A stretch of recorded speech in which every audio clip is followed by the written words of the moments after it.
অনেক মেয়ে শুক্রবারের দিন আম্মারে কয়, আম্মা জান আজকে আমার কোচিং সেন্টারে স্পেশাল ক্লাস আছে। কথা ঠিক না বেঠে?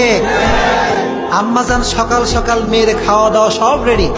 এখন এলাকার ময় মুরব্বী আসছে, আপনার মেয়ে শুক্রবার গেল কোথায়? আম্মা জান কয় স্পেশাল ক্লাস। কোথায় কোথায় কোথায়? কিন্তু মেয়ে গিয়েছে পার্কে প্রেম করতে, চিল্লায় কোন ঠিক কিনা? কোন ঠিক না বেঠে? অনেক মেয়েরা কয় যে আমার কোচিং সেন্টারে ভর্তি হতে লাগবে 10,000 টাকা। কয় টাকা লাগবে? কিন্তু লাগবে 2,000।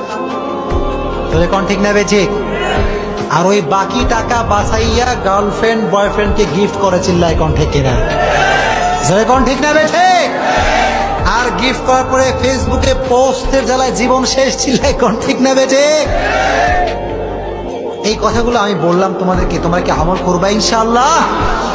মাদেরকে বলবো, মা আপনার ছেলের চরিত্র, আপনার মেয়ের চরিত্র, এটা আপনার দায়িত্বে, চিল্লায় কোন ঠিক কিনা?